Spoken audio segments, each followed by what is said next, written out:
Welcome everybody to Forza Horizon 5, and today we're taking a look at the 2017 Ferrari number 25 Corse Clienti 488 Challenge. Now this is based on the standard 488 and was built to take part in Ferrari's One Make Championship, which began in 1993 as a way for wealthy Ferrari owners to compete on track, and that's exemplified by the name. Corse Clienti means customer run, and but even though it is a racing car, it's very similar to the standard 488, as the engine and the transmission hasn't been changed at all. And the only real additions to this are a roll cage and extra aerodynamic additions to the bodywork, including the front splitter, giant rear wing, and a rear diffuser. So not massively changed. Does have a roll cage though, and altered windows, and obviously the interior has been stripped out. But then again, Ferrari interiors are hardly, massively overly luxurious. But yeah, still got all the racing aspects to it. The roll cage, the extinguisher, the technical steering wheel, all in all, not as complicated as a proper racing car. And then you got all your decals around, and it looks the part, but it's not really a fully fledged racing car in many ways. So that's also exemplified by the fact that, like I said, the engine is the same. So you still got the same 3.9 litre twin turbocharged V8 engine, producing 661 horsepower and 561 pounds-feet of torque, which is a decent amount, but at the end of the day, this doesn't weigh all that much less than the standard 488. It weighs only 48 pounds less, which isn't all that much, to be honest. And if you've got a lot of downforce that has been generated on this car, then this car will, at speed, weigh more than the standard 488. And if you want to talk about weight, then the 488 Pista weighs 151 pounds less than this, while having way more in terms of horsepower and a little bit extra in terms of torque as well. So that car is actually quicker in a straight line than this. But because of the aerodynamic changes, this is a really good handling car, as you'll see when we get out onto the open road. So let's get out there and see what this car can do.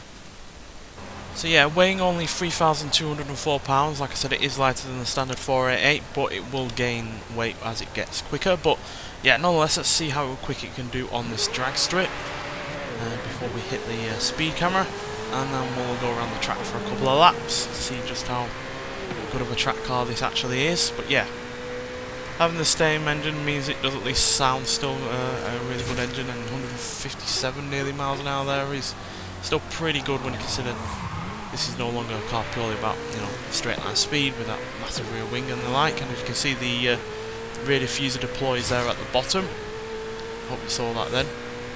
It's a grey part there on below the exhausts, which deploys at speed. Should reduce, there we go, it's reduced down again. It comes out again. So that seems to be something that produces extra downforce at speed. But let's nonetheless see what we can do around the track. But obviously first we'll look at the stats, which are actually reasonably impressive. As you can see, the 9.2 handling, 9.8 braking means that it's definitely focused on the handling and the braking for this. The acceleration is still decent though. Speed is obviously down on the standard cars because obviously of the aerodynamic changes, and the launch is pretty good as well for a rear wheel drive car. But on the whole, I have to be really rather annoyed in some kind of ways of this, because it does feel like a car that is purely made to flatter the egos of rich people that can afford these kind of things. Because obviously if you already own a Ferrari, you're already quite rich, but then if you can afford to buy a racing car version of your already standard Ferrari, then you're going to be even richer. And because of the way this has been set up, it's got massive amounts of downforce, meaning that the handling is really rather easy to get a handle on. It's really not a challenge at all. There's a little bit of understeer, but nothing dramatic. And because it weighs more than a Pista and has less power than the Pista, I guarantee that car is a far more challenging car to drive on a track than this, which is just really rather easy. You do feel like you're on rails a lot of the time. But I'll let you listen to the engine first if you've not heard the engine from one of these cars before, and then we'll talk about it some more.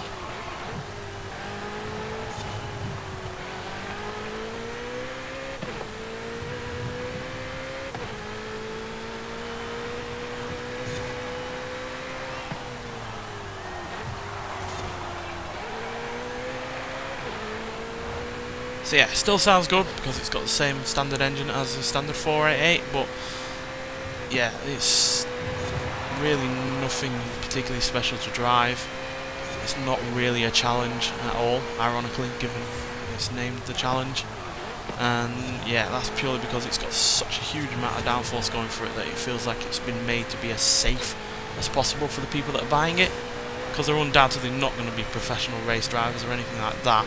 So it feels like Ferrari have played a safe one with this to make it as easy as possible to drive, which, you know, yeah, I can see one reason for that, but then another reason, it just feels like people buying into being able to race around a track with a racing car that at the end of the day is not a fully fledged racing car, because like I said, still got the same road engine, still got the same road transmission that the standard 488 has, and yeah, at the end of the day it's not, you know, particularly lighter than the standard 488. It's not going to be dealing with any more power than a 488 does, and yeah, it's a great handling car, no doubt about that, but it's not a particularly fun handling car, and it's not one that is going to be challenging anyone at all, really. So yeah, I really don't see the point of it being in this game either, if I'm being honest. It feels like a car that would be in a Forza Motorsport game, because it is, at the end of the day, a pure track car. You can't race it on the road, you can't drive it on the road, you can't do anything like that. So